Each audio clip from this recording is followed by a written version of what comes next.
ce qu'il faudrait dire aux jeunes gens, souvent ils sont jeunes, enfin on ne saurait pas toujours, il n'y a pas de raison de limiter ça aux jeunes. Ce qu'il faudrait dire aux gens qui font des communautés, qui mettent en place des communautés réelles, alternatives, enthousiasmantes, c'est que ça ne suffit pas. En Allemagne, en 1933, 1932, l'année qui a précédé l'année de l'élection d'Hitler, l'arrivée d'Hitler au pouvoir, en Allemagne, il y avait un fourmillement de communautés libertaires, comme des kibbutz. C'est enthousiasmant, il y avait une effervescence. La jeunesse s'était mise en tête de fabriquer tout de suite le monde qu'il voulait plutôt que de lutter contre le vieux monde. La première chose qu'Hitler a faite, c'est de les détruire et de les foutre en prison. Ça ne suffit pas à résister à un tyran. Les communautés ne suffisent pas, n'empêchent pas le tyran d'accéder au pouvoir. Une fois qu'il accédera au pouvoir, il les balayera comme des fétus de paille. Ça ne suffit pas. C'est magnifique, ça ne suffit pas. Ces sociétés, ces petites sociétés humaines qui se fabriquent pour montrer que c'est possible, nous sommes capables de vivre autrement, en autogestion, écologiquement responsable, etc. Ces sociétés-là devraient en même temps apprendre à être constituantes pour empêcher le tyran d'accéder au pouvoir. Quand on se replie entre nous, qui nous aimons bien pour faire une petite société, on ne résiste plus au fascisme. On est non fasciste, mais on n'est pas antifasciste. On n'empêche pas le fascisme d'arriver. Il y a un bon bouquin qui s'appelle de Daniel Guérin qui s'appelle « Quand le fascisme nous devançait ». Et c'était un gars qui était à la fois communiste, marxiste et anarchiste, libertaire, qui était à la fois communiste, marxiste et communiste, libertaire. Et il essayait de rapprocher les deux familles politiques. Il trouvait que c'était affreux qu'ils se disputent entre eux. Et dans ce petit bouquin, Quand le fascisme nous devançait, il explique 2 voyages qu'il a fait en vélo en Allemagne. Et un avant l'arrivée d'Hitler, où il a vu toutes ces petites communautés formidables qui se créaient, et puis un après l'arrivée d'Hitler au pouvoir, où elles avaient toutes disparu parce qu'il les avait tous foutus en prison. Et il en déduisait que, et je suis d'accord avec ça, que ça ne suffit pas. Les communautés pacifiques, écologistes, féministes, libertaires, ça ne suffit pas à nous protéger contre la montée de la tyrannie. C'est bien, mais ça ne suffit pas. Nous, on essaie de trouver le truc qui puisse... Mais c'est vrai qu'il faut leur en parler, mais il faut parler à tout le monde. Hein. Nous devrions tous devenir constituants. Parce que dans un peuple constituant, c'est presque pléonastique. Tu vois, je dis presque 2 fois la même chose. C'est-à-dire que tant qu'on n'est pas constituant, on n'est pas un peuple, on est une multitude manipulée par les dominants. Et par contre, quand on devient constituant, là on devient un peuple. C'est-à-dire des gens qui ont décidé de vivre ensemble malgré leurs immenses différences. Et on décide quand même de vivre ensemble parce que le territoire est le nôtre. Je sais pas, il faut trouver quel est le lien. Mais c'est qu'en devenant constituant qu'on devient vraiment un peuple digne de ce nom, je trouve. Et donc, et dans un peuple devenu constituant, il n'y a plus de place pour un tyran. Le tyran, il a besoin de notre consentement, paradoxalement. Le tyran, il a besoin de notre consentement. Nous, si on est venu te voir, c'est parce qu'on a un petit peu analysé tes méthodes, ton travail en fait. Que, donc, en fait, tu as déjà rédigé la Constitution en 3 ans, non, un peu plus. C'est pas la Constitution, c'est un exemple. Un exemple de ce que ça donnerait, oui. Et nous, c'est pas moi tout seul. Ce qui nous intéresserait, c'est de mettre en application. Donc, c'est compliqué, parce qu'il faut beaucoup de monde. On sait. Mais de dire, bon, il y a des méthodes qui sont testées, expérimentées, qui le font sur du temps, donc etc. etc. Et nous, c'est pour ça qu'on se dit, si un jour on doit le faire au niveau national, il faut... L'avoir testé au niveau local. Et, que les gens ils le palpent en fait, qu'ils le fassent. Oui. Et du coup, nous, c'est pour ça qu'on... C'est vrai, ce qu'on peut tester au niveau local, un maire vraiment démocrate, quelqu'un comme Joe Spiegel, je ne sais pas si tu connais Joe Spiegel, c'est un type super. Quelqu'un comme ça pourrait peut-être tester... ce qu'on pourrait tester au niveau local avec succès, enfin, avec pertinence, je ne sais pas si ça marchera justement, c'est pour ça qu'il faut faire un test, c'est les chambres citoyennes tirées au sort de contrôle des pouvoirs. C'est-à-dire on prévoirait dans la commune 5 pouvoirs, les 5 pouvoirs dont on a besoin, le législatif, exécutif, judiciaire, c'est 3 pouvoirs de Montesquieu, hein, plus le médiatique et monétaire. Et ces 5 pouvoirs seraient contrôlés par des chambres de citoyens tirés au sort. Si tu veux, je te disais tout à l'heure, là, c'est difficile de le mettre en pratique dans des toutes petites structures comme des partis politiques ou les mouvements, parce qu'on n'est pas assez nombreux. Quand tu tires au sort, si tu tires au sort dans une association, c'est une association qui a, je ne sais pas, 500 personnes, il n'y a pas 500 personnes qui sont prêtes à se dévouer. 500 personnes, ils sont dans l'association, mais il y en a 450 qui ne foutent rien là-dedans et qui ne veulent pas travailler. Si tu les fais travailler, ils vont s'en aller. Ils sont juste dans l'association, mais pas plus. Et dans toutes les associations, on a ce problème, c'est-à-dire qu'il y en a très peu qui sont prêts, qui sont dévoués, vraiment dévoués, et qui vont y passer du temps. Et quand tu tires au sort, tu ne vas pas tomber sur eux. Tu vas tomber sur ceux qui, s'ils sont tirés au sort, ils se barrent. Donc c'est problématique, on n'est pas assez nombreux. Et sur la question du tirage au sort, il faudrait que ce soit basé sur tirer au sort sur les volontaires. Voilà. Ben, ça se discute. Les deux idées sont intéressantes. Tirer au sort parmi des volontaires ou tirer au sort parmi tout le monde. Les jurés d'assises sont tirés au sort. Pas parmi des volontaires, ils sont tirés au sort parmi tout. Et c'est un devoir d'y aller. Tu ne peux pas te dérober. Il faut un cas de force majeure pour avoir le droit de t'en aller, sinon tu as une amende. Donc ça, c'est une possibilité. Ça fonctionne. Il faut qu'on soit d'accord, nous, entre nous, pour décider ça. Est-ce que nous voulons que les tirés au sort ne soient pas parmi des volontaires, mais parmi n'importe qui, parce que, justement, on veut n'importe qui. On ne veut pas des gens qui le désirent. On veut des gens qui veuillent bien. Alors, ce qu'on pourrait faire, c'est tirer au sort parmi n'importe qui et les laisser refuser. Ou les laisser refuser une fois. Enfin, tu vois, il y a plein de variantes. Mais on pourrait aussi décider, on tire au sort parmi les volontaires. C'est comme ça qu'ils faisaient à Athènes. À Athènes, ils tirent au sort parmi les volontaires. À mon avis, ça crée un gros biais. Tirer au sort parmi les volontaires, tu donnes le pouvoir à ceux qui le veulent. Or, depuis Platon, on sait qu'il ne faut pas donner le pouvoir à ceux qui le veulent. Donc, ça, à mon avis, c'est assez important, mais je ne veux pas l'imposer. Hein. Réfléchissons, ce n'est pas moi qui vais décider ça. Mais moi, il me semble qu'il vaudrait mieux qu'on puisse donner le pouvoir à des gens qui ne l'ont pas voulu, qui ne le veulent pas. Et pour qu'ils acceptent, eh ben, peut-être qu'il faut trouver des compensations, peut-être qu'il faut très bien les payer, ou leur donner des honneurs tels que ça vaut le coup, quoi. Et puis que ce soit des mandats courts, qui ne durent pas très longtemps, jamais 2 fois de suite, quand tu l'as fait une fois, tu es débarrassé. Tu vois, compenser le fait qu'ils ne veuillent pas. Mais si tu donnes le pouvoir à des gens qui ne le veulent pas, tu vas vraiment avoir un autre résultat que si tu donnes le pouvoir à ceux qui le veulent. Même des gens qui sont bien intentionnés, hein, des gens qui veulent le pouvoir parce qu'ils veulent s'occuper du bien commun.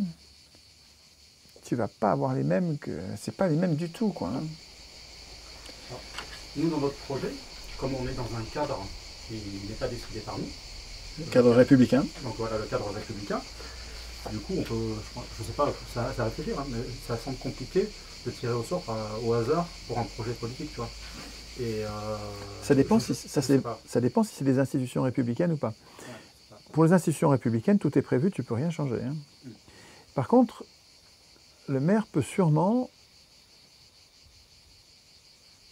créer des institutions complémentaires, comme les chambres de contrôle de citoyens, tirées au sort. Et là, il peut très bien les tirer au sort s'il veut. De toute façon, ce n'est pas prévu par la loi, et ce n'est pas interdit. Oui, voilà, si ce n'est pas prévu par la loi, il y a un flou qui... C'est pas interdit. Et si c'est pas interdit, il peut le faire. Simplement, il se met en danger. Parce que lui-même va être contrôlé par une assemblée tirée au sort. Mais si tu veux, l'intérêt de la discussion constituante, c'est que quand tu réfléchis à la Constitution, que tu sois de gauche ou de droite, du centre ou de rien du tout, tu sais que cette Constitution, elle va être appliquée à toi aussi, possiblement. Et donc, que tu sois de gauche ou de droite, tu as intérêt à bien penser le truc pour que ce soit acceptable. Acceptable pour toi et donc pour tout le monde. Enfin, tu vois, et chacun raisonnant comme ça, on a un texte qui est acceptable par tout le monde. Donc, le maire, quand il va mettre en place son assemblée de citoyens capable de le contrôler lui, bah, il va faire attention à ne pas donner à la chambre de contrôle un pouvoir qui va donner à une poignée de, je ne sais pas combien elle va être, la chambre citoyenne, ce sera peut-être 20, 30, 50 personnes, le moyen de se débarrasser de lui, de le révoquer. Il ne va pas lui donner le pouvoir de le révoquer. Mais il va peut-être lui donner le pouvoir de déclencher un référendum pour revoter pour lui. Voir si est-ce qu'on le garde ou pas. Et ça, c'est un risque qu'on peut prendre quand on est maire. La chambre de contrôle, si elle n'est pas contente de ce que je fais, bon, elle ne pourra pas me révoquer directement, parce que sinon, c'est comme si on avait transféré mon pouvoir à son pouvoir. Et en fait, on a juste déplacé le problème. Maintenant, c'est elle qui est dangereuse et qu'il faut contrôler. Mais par contre, ce qu'elle peut faire, c'est appeler à l'arbitre universel qui est le peuple, et un appel au peuple en disant là il déconne, on appelle à une nouvelle élection. Ça, elle peut le faire. Et moi je suis maire, si je suis sûr de moi, ben, moi j'ai pas peur, oui, on fera une nouvelle élection. Mais par contre, il ne faut pas qu'elle puisse le faire tous les 15 jours, parce que sinon elle va m'empêcher de travailler. Donc elle peut le faire peut-être 1 ou 2 fois par mandat, ou une fois tous les 2 ans peut-être. Ça se réfléchit, ça, la chambre de... Alors toi, à la rentrée, bon, tu me dis que tu vas être un peu chargé parce que tu vas avoir de nouveaux... Je vais avoir beaucoup de boulot là, cette année. Et, mais est-ce qu'on pourrait, par exemple, s'il y a des ateliers constituants... parce que nous, là où on va avoir plus de difficultés, je pense, c'est sur la retranscription, encore que tu dis que non. Pourquoi la retranscription? Donc l'écriture de la Constitution, ça demande une initiation. Non, on écrit comme ça. Comment ça se passe un atelier constituant? Ça se passe comme on veut, c'est comme tu veux. C'est toi qui décides, c'est toi qui es constituant. Tu es souverain. Hein. Quand tu es constituant, tu apprends à faire de la politique en étant l'employeur, en étant le souverain, celui qui décide. Donc tu apprends à faire de la politique au plus haut niveau, alors que toutes nos réunions politiques, elles sont souvent dans un cadre terrible. Elles sont tout le temps dans un cadre terrible. C'est-à-dire qu'on a nos réunions politiques, mais ça débouchera sur rien, puisqu'on n'a pas le pouvoir et on ne l'aura jamais. On est en train de réfléchir aux lois que nous voudrions. Et ce n'est pas nous qui écrivons la loi. Donc nos réunions politiques habituelles, elles sont désespérantes. Elles ne donnent pas envie parce qu'on se rend bien compte que ça ne changera rien. Alors que dans les ateliers constituants, mais on sent tout de suite que si tout le monde s'y met, ça va tout changer. Hein. Et là, ça va tout changer parce qu'on est en train d'apprendre à instituer nous-mêmes la puissance qui nous manque. À instituer nous-mêmes notre puissance. Et donc, tu me demandes comment on fait, mais ce n'est pas à moi de décider. Moi, je vais te donner des exemples de ce que j'ai vu, de ce qui me paraît bon, mais je ne suis pas plus légitime que toi à décider de la façon dont tu vas faire tes ateliers. Et je ne suis pas plus légitime que toi de dire ça c'est bien écrit, ça c'est mal écrit. Ce que le peuple va écrire lui-même, à mon avis, ça va être plus lisible par le peuple que quand c'est écrit par des professionnels du droit qui vont, c'est vrai. Moi je suis juriste et je me rends bien compte que l'inconvénient de l'écriture juridique qui est très précise, méticuleuse, donc ça fait des phrases longues avec des mots techniques qui ont un sens très précis. Il ne faut pas se gourer sur le sens du mot, sinon tu ne comprends rien à la phrase.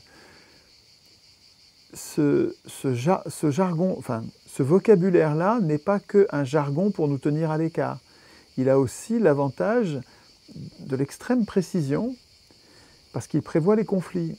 Le langage juridique, il prévoit que les choses ne vont pas bien se passer. Comme ça va mal se passer, plus les règles prévoient précisément ce qu'on fait quand ça se passe mal, mieux ça se passe finalement. Et donc, ça a un intérêt quand même de bien dire les choses précisément. Et si le peuple écrit lui-même ses règles, ça va être imprécis et ça va sûrement faire des grosses disputes quand on va avoir besoin des règles parce que ça n'aura pas été assez précisément écrit. Mais à mon avis, des conseillers juridiques vont nous aider correctement à rédiger de façon précise, en nous expliquant pourquoi il faut que ce soit précis. Et si on est d'accord, ben voilà, on va écrire de façon plus précise. Et ça suffit. Mais il ne faut pas que ce soit les juristes qui écrivent. Oui. Il faut que ce soit les gens qui écrivent. Je vais te donner un exemple extrêmement important de cette langue juridique qui pose un problème dans l'application parce qu'elle a des codes et que si tout le monde ne comprend pas les codes, tout le monde ne connaît pas les codes, on fait des contresens. Il y a une règle essentielle en droit, qui est très courte, qui dit « La loi est l'expression de la volonté générale ». C'est super important. Là-dessus se fonde la légitimité de la police, de l'armée, des juges, des prisons. Nous consentons à aller en prison si nous avons un comportement contraire à la loi parce que c'est vrai que si la loi est l'expression de la volonté générale, bon, allez, j'accepte. Nous acceptons des choses terribles sur le fondement de cette règle, la loi est l'expression de la volonté générale. Mais c'est du droit, et quand en droit on dit la loi est l'expression de la volonté générale, c'est l'indicatif. Et l'indicatif en droit, ça vaut impératif. Quand on dit en droit, la loi est l'expression de la volonté générale, ça veut dire dans le langage de tout le monde, la loi doit être l'expression de la volonté générale. Mais ça ne dit pas du tout la même chose. Si tu prends les deux phrases dans le langage courant, la loi est l'expression de la volonté générale, ça veut dire que tu n'as rien à dire. Quand c'est la loi, tu te tais. Ça veut dire qu'il n'y a pas de loi scélérate. Ça veut dire la loi, c'est ce qui est le bien. Et ce n'est pas ça que dit le droit. Le droit dit la loi est l'expression de la volonté générale, c'est-à-dire la loi doit être l'expression de la volonté générale, c'est-à-dire que les parlementaires n'en font pas qu'à leur tête. Les parlementaires doivent être le reflet fidèle, de notre volonté à nous. Donc quand en 2008, ils nous imposent par voie parlementaire ce qu'on avait refusé par voie référendaire, ils violent mais très fondamentalement leur mission. Parce que la loi devrait être l'expression de la volonté générale, et comme ils trichent, comme ils mentent, comme ils violent, ils font que la loi est le contraire de la volonté générale.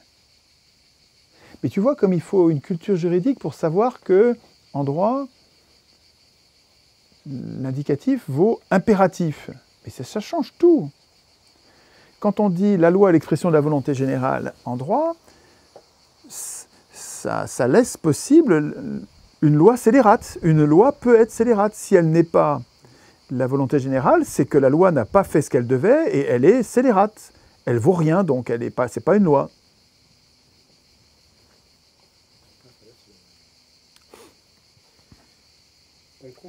Ce petit bout-là devrait être isolé.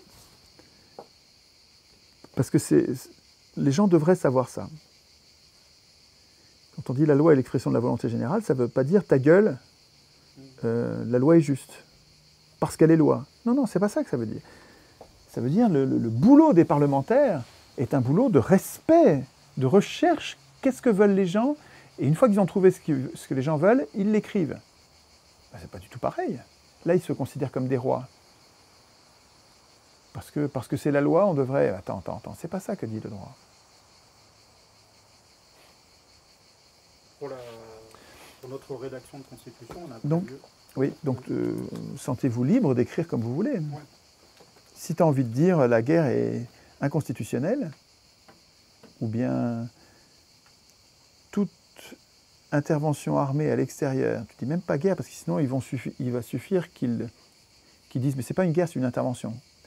Donc toute intervention à l'extérieur doit être validée par référendum, ou pas d'intervention armée sans référendum. Tu n'écris même pas une phrase, tu écris un slogan. Pas d'intervention armée à l'extérieur sans référendum, à bulletin non secret, et ceux qui ont voté oui, deuxième alinéa, et ceux qui ont voté oui doivent partir la faire au front, pas dans un bunker caché, mais au front. Ceux qui ont voté oui devront aller la faire, vraiment, pas dans un bureau, sous le feu de l'ennemi. Tu as le droit de l'écrire comme ça. Fais comme tu veux. Qu'est-ce que tu penses d'une constitution locale? Ah ben c'est la première, hein, c'est indispensable, c'est la seule qui vaille pour commencer.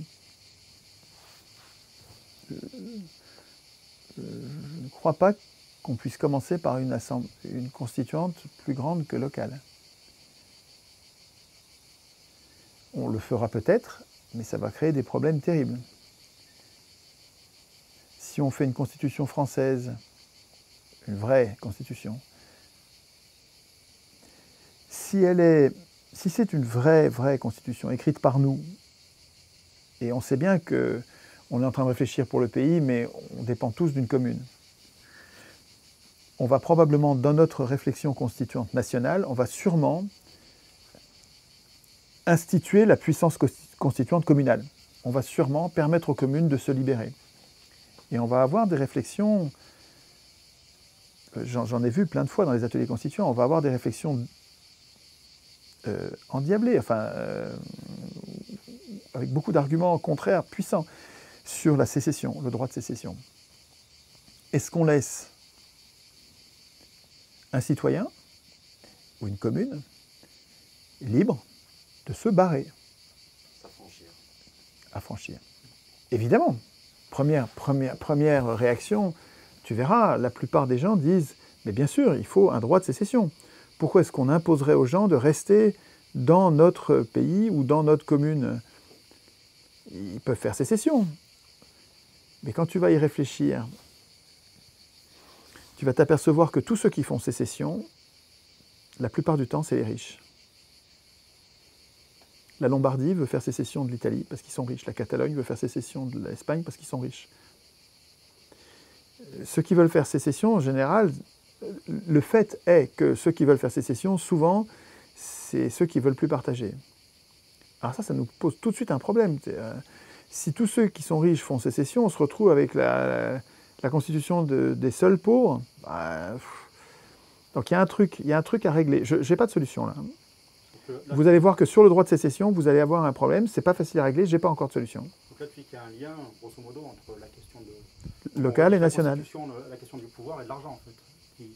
C'est un peu pareil, non? Si par exemple, il y a un pouvoir populaire qui se met en place dans une commune, ceux qui ont l'argent, alors oui et non, parce que il y a un lien étroit entre le processus constituant et l'argent, la monnaie. Ça, c'est certain. Un groupe d'humains, petit dans une commune, grand dans une nation, un groupe d'humains qui instituerait sa puissance politique en disant on va désigner les acteurs comme ça, avec le jugement majoritaire qui n'est pas le scrutin uninominal majoritaire à 2 tours, cette saloperie, mais qui est un scrutin bien plus respectueux de la volonté nuancée des citoyens. Donc, nous, on décide que c'est le jugement majoritaire, par jugement majoritaire qu'on va désigner nos assemblées, que nos assemblées vont proposer les lois aux citoyens, que c'est les citoyens qui vont les voter. On prévoit une vraie démocratie représentative, mais avec des représentants qui sont à la recherche de ce que veulent les gens pour la loi de l'expression de la volonté générale, dans le vrai sens du terme.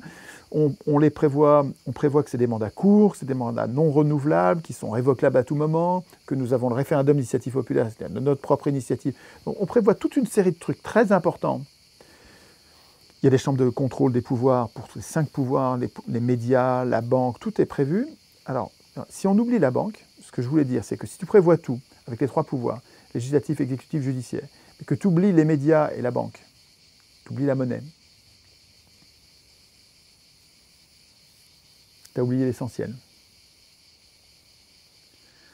Parce que si bon, tu as prévu ta souveraineté politique, à chaque fois que tu prends une décision, quand il faut la financer, il faut que tu ailles demander la permission, tu ailles demander de l'argent à celui qui crée l'argent, parce que tu n'as pas décidé que c'est toi qui crée l'argent. Donc tu vas lui demander, alors ça, on le finance ou pas? Je vais te dire non, non, ça on ne le financera pas. Ça oui, on peut financer, mais c'est lui le souverain. Donc il ne faudra pas oublier pendant le processus constituant, en plus du pouvoir législatif, écrire les lois, exécutif, exécuter les lois avec la police, la justice, les prisons, l'armée, le pouvoir judiciaire, comment on interprète les lois, comment on les applique à nos cas particuliers. Il faudra penser au pouvoir médiatique, il ne faut pas qu'on puisse acheter, il ne faut pas que les riches puissent acheter les journaux. Et pouvoir monétaire, il faut que ce soit la puissance publique qui crée la monnaie dont le peuple a besoin. Sinon, vous avez oublié le moteur dans la voiture, quoi. Vous avez oublié le truc le plus important, quoi. Donc c'est lié. Donc, là, localement et nationalement. Ouais. Là, sur la question locale, est-ce qu'il y a des moyens par exemple, non. Aujourd'hui, aucun. Aucun. Tu n'as pas le droit de créer la monnaie aujourd'hui. Aujourd'hui, tu n'as pas le droit de créer la monnaie. Tu as le droit de créer une monnaie, ça c'est écrit, à condition que chaque unité monétaire soit appuyée par 1 euro. Donc si tu veux créer 1000 roues à Aix, il faut que tu sois débrouillé pour collecter 1000 euros et immobiliser ces 1000 euros pour mettre à la place 1000 roues. Laisse tomber. Enfin, ça, c'est une façon de dire que c'est interdit. Voilà. Parce que ce qui est émancipant dans une monnaie, c'est le pouvoir, pour la puissance publique, de créer des signes monétaires quand on en a besoin, c'est-à-dire quand on a du chômage. Quand il y a du chômage, une puissance publique, un État digne de ce nom, pour le rendre employeur en dernier ressort, capable de donner du boulot à tout le monde, il faut le doter de la création monétaire.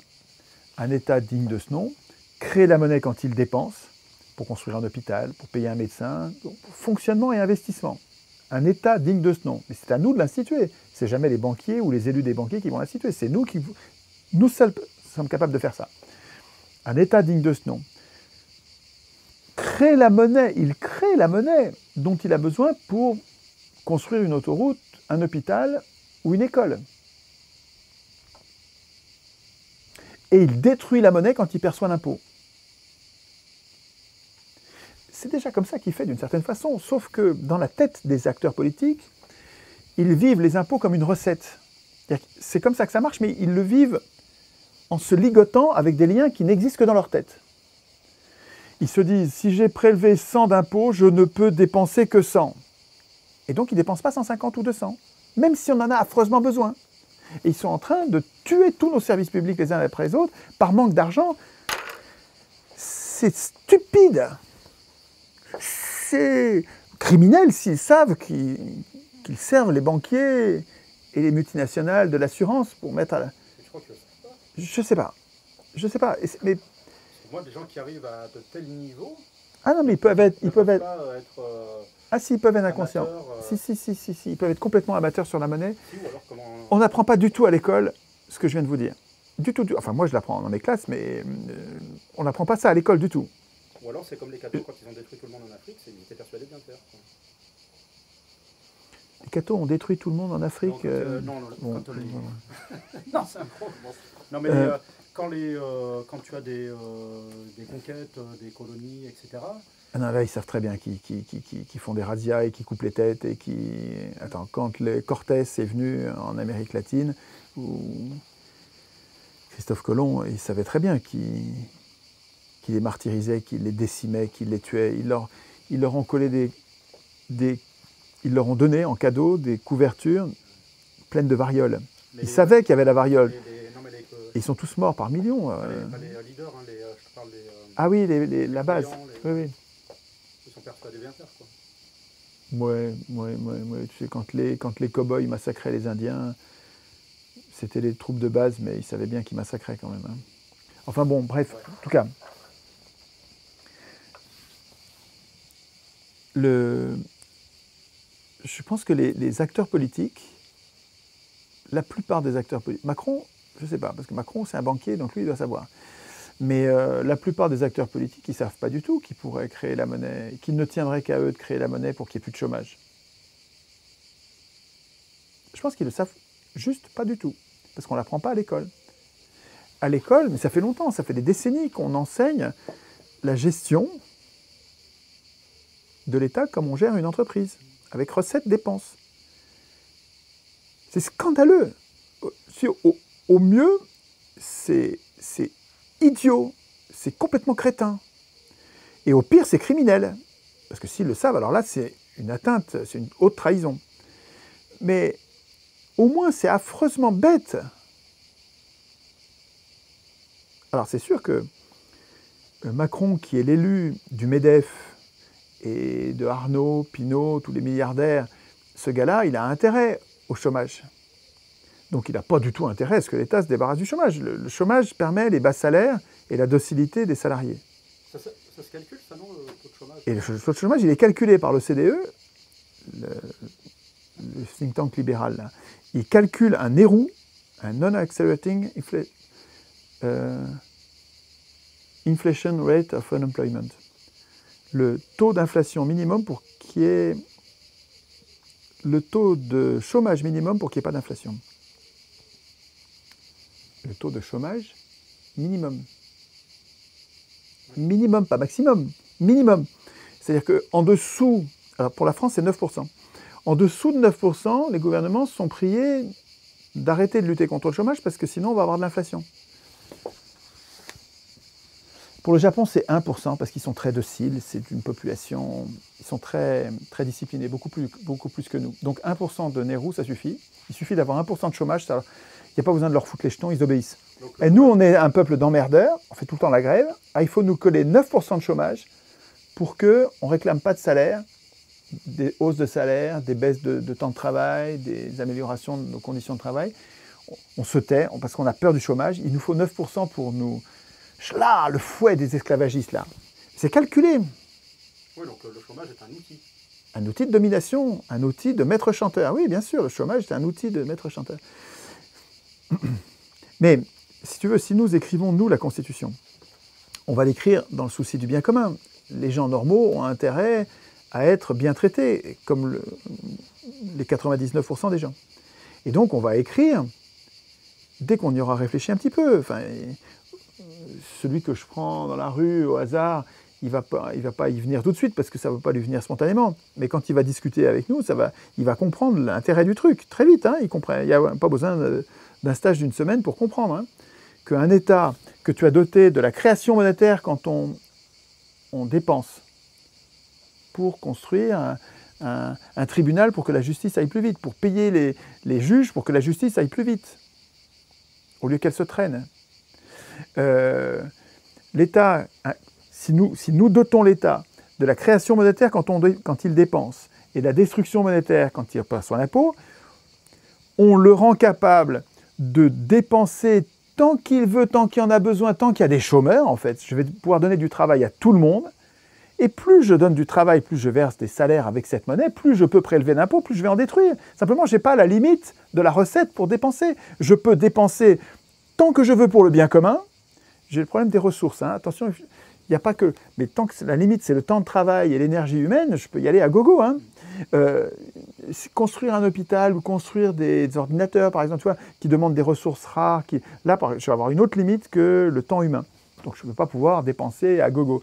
Mais tant que c'est simplement de l'activité humaine qui va permettre de s'occuper des personnes âgées, qui va permettre d'entretenir le bord des routes, de construire les logements qui nous manquent, tant que c'est de temps humain dont j'ai besoin, si je rends l'État créateur de la monnaie quand il dépense, destructeur de la monnaie quand il perçoit l'impôt, je le rends, écoutez bien ce mot, employeur en dernier ressort. C'est-à-dire, je le rends capable de faire qu'il n'y a plus que le chômage frictionnel, c'est-à-dire quand tu perds ton boulot, le temps que tu en regagnes un autre, il y a toujours un chômage frictionnel, on dit. structurel, c'est une toute petite quantité, et qui n'est pas grave, parce que c'est jamais long. En Italie, apparemment, ils vont imprimer des bons du Trésor pour financer certains projets. Oui. Enfin, imprimer des bons du Trésor. Je sais pas, ils vont se servir des bons du Trésor comme d'une monnaie? Peut-être, oui, je sais pas. Apparemment, l'État, là, ils ont décidé, comme l'Union européenne ne veut pas leur donner l'argent. La politique monétaire de l'euro, etc. Ne permet pas de créer de l'euro. Du coup, ils ont décidé, pour financer leur projet, de créer de la monnaie via des bons du Trésor. Et je ne suis pas au courant, donc je ne pourrais pas dire. A priori, sur l'idée, c'est, à mon avis, la seule façon de s'émanciper, c'est ça, c'est que l'État décide de créer la monnaie et jette aux orties les institutions criminelles de l'Union européenne, les institutions criminelles de l'Union européenne, qui condamnent les Grecs au martyre. C'est criminel ce que fait l'Union européenne, mais on peut jeter aux orties et il faut créer nous-mêmes la monnaie qui nous manque. Donc, mais ceci dit, je ne suis pas capable de développer sur le cas italien parce que je ne connais pas. Et du coup, par rapport à la monnaie, donc eux, ils ont décidé de désobéir. Enfin, non, à moins que techniquement ça soit réalisable sans désobéir. Mais localement... C'est une désobéissance. Localement, est-ce qu'il y a des artifices ou est-ce qu'il y aurait des artifices qui permettraient de créer une monnaie qui soit affranchie de la monnaie? Le problème, c'est que l'État a le monopole de la violence. Donc, il va tolérer tes artifices un temps, et puis quand ça lui pètera, il t'enverra la gendarmerie dans ta commune. Mais une commune libre pourrait effectivement créer des bons d'achat. Tu l'appelles pas monnaie, tu l'appelles autrement, tu l'appelles bon d'achat, bon d'échange. Et c'est des bons d'échange, et il faut que la commune les produise quand elle emploie les gens, quand elle emploie un cantonnier. Il ne faut pas qu'elle les distribue sans contrepartie. Si tu veux, la valeur d'une monnaie s'appuie sur sa contrepartie. Quand c'est les très grandes valeurs, tu peux tricher. Les gens ne s'en rendent pas compte, les dollars marchent comme ça. Les États-Unis créent des dollars par milliers de milliards depuis des décennies, et on a tellement besoin de dollars sur Terre que les humains du monde entier, pas seulement les Américains, se servent des dollars parce que c'est précieux, c'est super, ça fait une inflation, le dollar vaut de moins en moins, mais il y en a beaucoup, donc ça va, on se débrouille. Mais en créant, ça dévalue beaucoup, ça affaiblit la monnaie. Et à petite échelle, ça se verrait encore plus si dans une commune, le maire se mettait à imprimer de la monnaie à tour de bras, sans contrepartie, en la donnant à ses copains, ou aux nécessiteux, mais sans contrepartie. Rapidement, cette monnaie perdrait toute valeur et ça ne servirait plus à rien. Les commerçants ne l'accepteraient plus en échange de leurs biens. Non, ce qu'il faut faire, mais qui est tout à fait jouable et qui permet aux détenteurs de la force publique de gérer correctement la monnaie en n'en manquant pas, c'est tant qu'il y a des chômeurs, tant qu'il y a des gens qui ont besoin de boulot, je leur donne du boulot et je les paye avec de la nouvelle monnaie. Et j'accepte qu'on paye les impôts avec cette monnaie. Tu comprends ? Il faut que, pour que ça marche, il faut que tu acceptes cette monnaie en paiement des impôts. Et c'est ça la prérogative de la puissance publique que n'ont pas les particuliers et qui fait que la puissance publique ne doit pas être gérée comme une entreprise. Elle a un droit particulier, extrêmement important pour nous, pour toute la collectivité, qui est celui de créer la monnaie et de la détruire à condition que nous l'instituions. Ce droit-là, on se l'est fait voler. Donc on ne l'a plus. Mais c'est ça, c'est une des priorités de ce que nous devons instituer. D'une manière générale, tu dis que l'important sur la Constitution, c'est pas ce qui a été dit dedans, tout ça, mais c'est la façon de la rédiger qui soit la plus légitime possible et la plus démocratique possible. Tu dis que c'est plus ça en fait, c'est la méthode de récupérer. C'est très important, mais il y a plus important encore. Il faut qu'il y ait des soldats pour la défendre, il faut qu'il y ait des citoyens constituants. La Constitution de Staline, 1936, était remarquable. C'est une vraie démocratie ce truc-là. Mais elle n'était pas appliquée du tout. Il n'y avait personne pour l'appliquer. C'était un tyran qui était aux manettes. Donc la Constitution, ça peut être un fait complet, une fausse. Il faut qu'il y ait des citoyens constituants. Ce qui va tout changer, ce n'est pas une bonne constitution. En 2005, quand j'ai écrit le texte « Les grands principes d'une bonne constitution », j'en étais au début de ma réflexion. Aujourd'hui, c'était nécessaire pour arriver d'ailleurs, hein, pour arriver à ce que je pense aujourd'hui, il fallait en passer par là. Qu'est-ce que c'est qu'une bonne constitution? Mais tout de suite après, c'est mais qui l'écrit? Qui l'écrit et qui l'applique? Quand je te disais la façon de le faire qui est important, c'est que ça soit fait par des gens, quoi. La façon de l'écrire et la façon de l'appliquer. Ouais. Et de la contrôler. La contrôler, voilà, de vérifier. Et de pendre, ou d'au moins désarmer et incarcérer ceux qui violent la Constitution, qui la faussent, qui la trichent, qui la bradent, qui vont transmettre leur souveraineté à des instances supranationales comme ils ont fait avec l'Union européenne. C'est une haute trahison d'avoir fabriqué l'Union européenne sans nous. Avoir délégué la souveraineté, avoir donné la souveraineté qui ne leur appartenait pas. Les parlementaires ne sont pas propriétaires de la souveraineté. C'est le peuple qui a la souveraineté, ce n'est pas les parlementaires. Et quand les parlementaires, ou les ministres, ou les présidents décident de transférer la souveraineté à des organes autres, mais c'est de la trahison. C'est la trahison majeure. C'est comme s'ils avaient donné les codes de l'armée à l'étranger. C'est comme quand ils...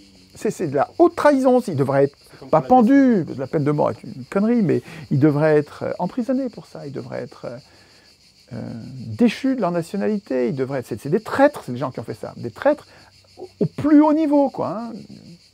C'est comme quand ils donnent l'indépendance à la BCE, quoi. Ouais. C'est scandaleux. La BCE, c'est-à-dire qu'ils ont abandonné la création monétaire, qui est l'outil de puissance numéro 1 d'une puissance publique. Ils l'ont abandonné à la BCE, c'est-à-dire c'est un repère de malfrats qui dépendent tous de la BRI, la Banque des règlements internationaux à Bâle, qui est un repère de bandits, des gens qui sont sans foi ni loi, ils ne dépendent d'aucune loi. Ils ont leur propre armée. Aucun tribunal au monde ne peut venir leur dire quoi que ce soit. Les gens de la BRI, c'est the méga pouvoir de la banque. La banque, c'est le cœur du dragon, hein. C'est le cœur du mal. Hein. Alors nous, et on a abandonné notre puissance monétaire à ces gens-là, mais on est complètement dirigé par des traîtres. Mais tout le monde s'en fout, les gens sont heureux. Ils viennent de gagner la Coupe du monde de football. Donc ils sont heureux, mais heureux. Ils jubilent de joie. C'est affreux. Et donc, nous, on souhaite rassurer les gens, donc les habitants du bassin d'Aubenas et tout ça, de la gauche, sur le fait que c'est pas compliqué d'écrire une constitution. Ouais, il faut essayer. Ouais. Non, mais il ne faut pas croire, il ne faut pas me croire, il faut le faire. Ouais. Et je dis pas que c'est pas compliqué, parce que c'est vrai que c'est pas si compliqué. Ça va vous demander du boulot. Pour vous émanciper, pour vous libérer des esclavagistes, ça va vous demander un peu de travail quand même pour comprendre. Comprendre le point de vue des autres, comprendre les différentes alternatives. Une constitution, ça fait une 50aine d'articles. Ça fait 50 points sur lesquels il va falloir que vous réfléchissiez en vous demandant qu'est-ce qui est bon, qu'est-ce qui n'est pas bon, de quelle façon je risque de me faire avoir par des voleurs de pouvoir. Et 50 points, ben, ça fait au moins 50 ateliers constituants. Hein. Et un atelier, je ne sais pas si ça va suffire sur un point, quelquefois il en faudra 2. Donc il faudra travailler, c'est pas... Mais c'est un travail très enthousiasmant. Les gens qui sont dans les ateliers, je n'ai pas de contre-exemple. Dans tous les exemples, ils sont heureux d'être là. Ils disent « Jamais on a fait de la politique comme ça ». Tu as l'impression d'être un adulte, en train de devenir un grand. Tu as l'impression de faire des choses qui peuvent tout changer. Alors que quand tu es dans le cadre législatif, tu sens bien que tu es dans une prison. Et c'est quelque chose de désespérant. Alors que dans les ateliers constituants, tu sens que tu es en train de sortir de la prison, c'est espérant. Et du coup, nous, on va attaquer à l'automne. C'était le projet. Voilà, donc Et je viendrai. on t'invitera, si ça t'intéresse, de venir voir. Oui, bien sûr.